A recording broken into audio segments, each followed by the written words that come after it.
My name is Alyssa Mccluskey. I am the facilitator for this course. My background is in water resources engineering with an emphasis on climate change, especially over the last 10 or so years. I typically work for organizations doing river basin analyses and the impacts of climate change and future development scenarios. I am also the training coordinator for UNU WIDER's Development Under Climate Change program. I'm very excited about this course, helping to develop and facilitate this course.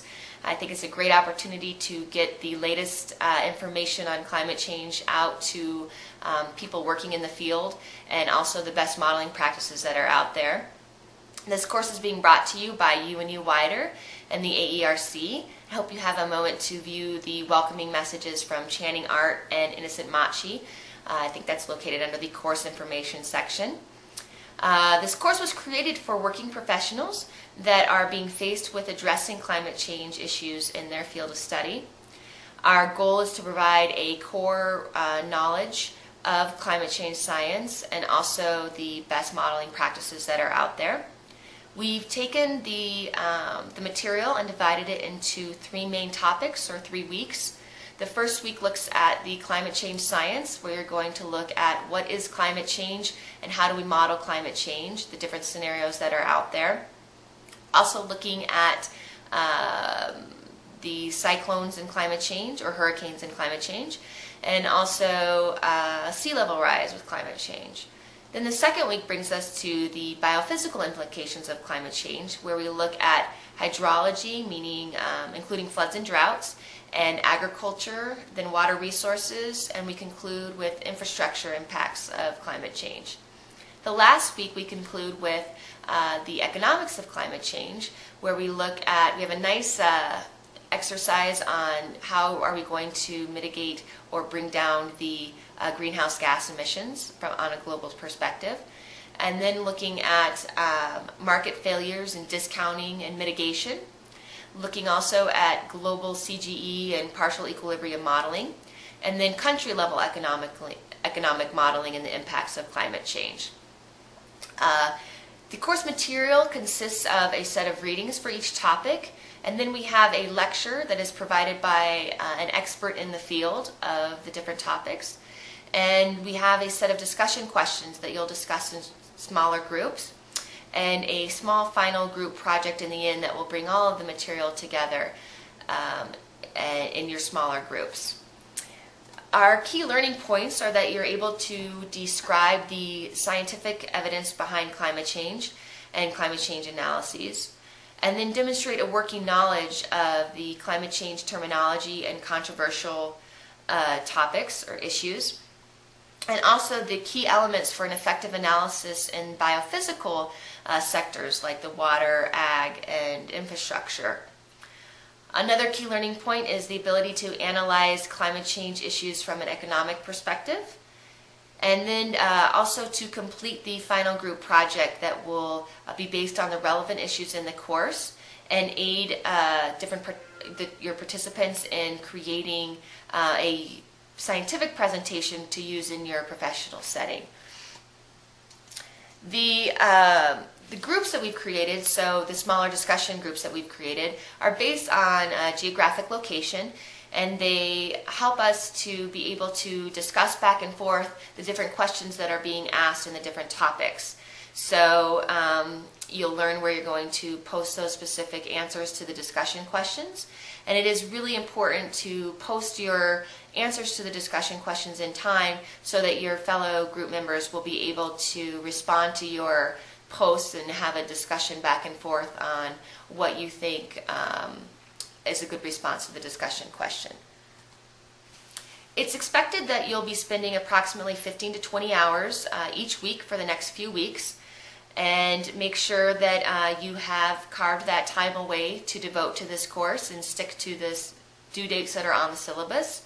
We have not scheduled any live chat sessions, so it's not important what time of day that you get online to do your coursework and answer your discussion questions.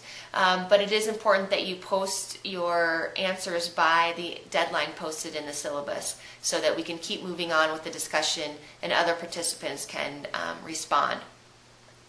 Also, if there's any time in the course you have a suggestion for how the course is being run or on the material, feel free to email me. We greatly appreciate any input, as this is only we've only run this course a couple times so far, and we're always looking to improve the course. If you are able to stick with the discussions, answer all the discussion questions, and do the assignments and the final group project, in the end you will receive a certificate of completion for the course. And the material that is in the course is all copyrighted by UNU Wider. The reading assignments, we've tried to choose readings that are publicly available so that you can use them and distribute them. There are a few articles that are noted that they are not publicly available, so you will need to keep them to yourself. If you use any of the articles or readings, you'll just need to make sure you cite them properly in your research or teaching materials. As far as the lectures go, just be sure to email UNU Wider to get permission before using one of the lectures or PowerPoint presentations. And underneath this video here, you'll find a document called the Top 10 Guidelines for Successful Online Learning. I just want to highlight a few of those. One is that you do what you're doing now, spending some time reading all of the introduction videos and how to navigate around the course. Make sure that you know where to post questions on the material and also where to post your discussion questions in your discussion groups. The next thing is that when you are posting a question or an answer to the discussion question, try to do it first offline in a Word document so that if you lose your internet connection, you won't lose all of your thoughts in your post that you're writing down. So this way you'll have a record of your postings, as well as you'll be able to copy and post it directly into the online website. Again, to emphasize being aware of our time-sensitive discussions. So we do need to post our discussions by the date listed in the syllabus so that we can keep progressing forward and allow others to comment back and forth and have a discussion. Also, so you'll have the area where you'll be doing your discussion questions, and then you'll also see that there will be an area for any questions that are related to the different topics that you feel weren't covered, or just any questions that come up on the topics. And if you look at the navigation videos below this video here, that will help you to understand the distinction between the two locations and how to post a question and how to post your answers to your discussion questions.